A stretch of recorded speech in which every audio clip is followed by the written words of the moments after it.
I hear some birds chirping, which is great. Some of the images as I've seen, yeah, buddy, that's fun jumping off those fish.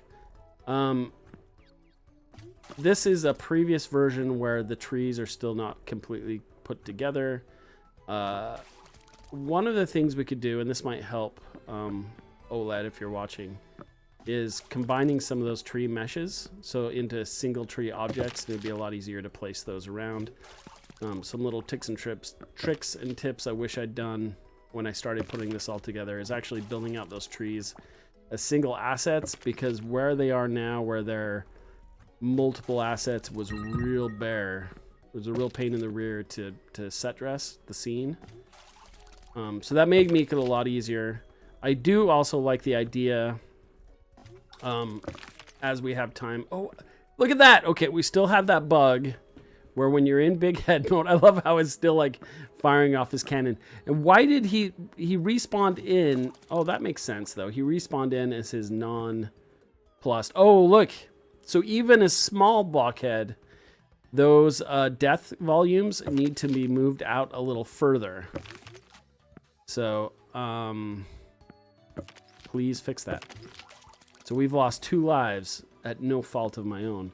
So now I'm going to be very careful not to get close to the edges. No wall jumping for me. No wall jumping for me. But yeah, we need to tighten up the environment art in here. The other big one is in the city. We have this really nice custom toxic water effect in the city. It's like that purple water.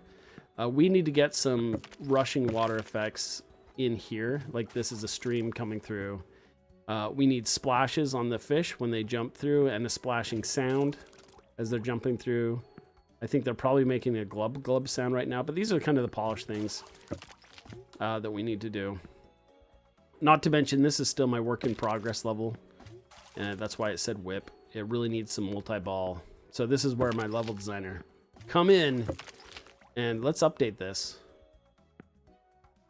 This week, see that? There's a false positive on the final brick smash. There we have the real one.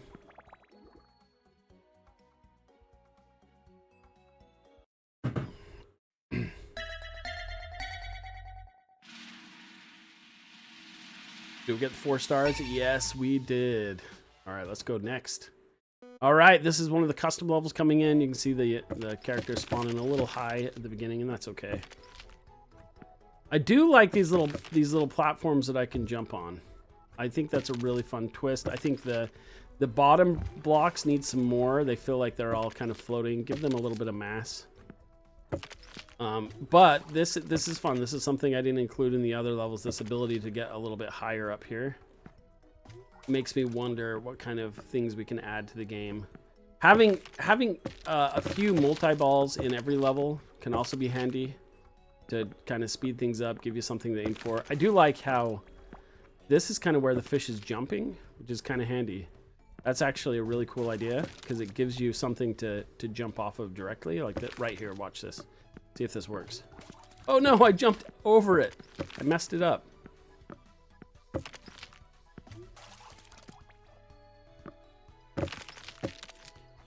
Here we go. Let's do this one. Oh, maybe if I don't push anything. Maybe if I just stand on it, does that fling me up? Here it comes. Let's find out. Yes, it does. Okay. So even this is a good way to teach the player that you can bounce off the fish. Just by standing here, it works. Oh no, we got some dangerous ricochets going on. It flings you clear off to the right, but still it shows you that you can get a little boost going on from the fishies. So need to add a little bit of excitement to this level. Remember too, OLED, that we do have some permanent indestructible blocks too. And you can play around with the shape and size of the level itself. I do really appreciate that you went ahead and tightened up the camera so it's really centered on this level. That's some of the problems we have at our beginning levels is the camera's either pushed a little too far back, you're not using all the real estate, but you've done a great job at doing that this week, so really good job. Like I say, we've got a new level designer working on the team. They've been here for about a month, and really excited at how fast they've picked up on everything and are making some strides. Here we go, here we go. Course is cleared, baby. Once again, the blocks on the bottom. Ooh, this is neat. Okay. This is different. I like... Ooh, I fell... Oh, okay. I fell through the side. That makes sense. This is really cool. So that is hurting you. Because I keep... Now, I'm breaking my blocks. This is fascinating. This is a really interesting take on this. One of the questions I posed to our new level designer too was, with these larger blocks, they do look interesting, but we need to find a purpose for them. One of the things we could look at in changing the way we're creating those large projectiles with a massive effect, maybe every time one of those breaks, one of those large projectiles falls out.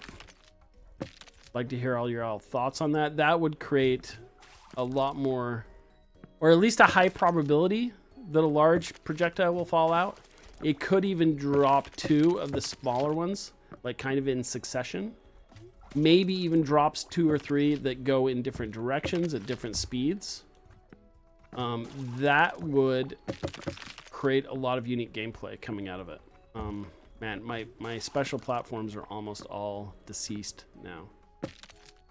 Lots to think about. Lots to adjust and lots to change.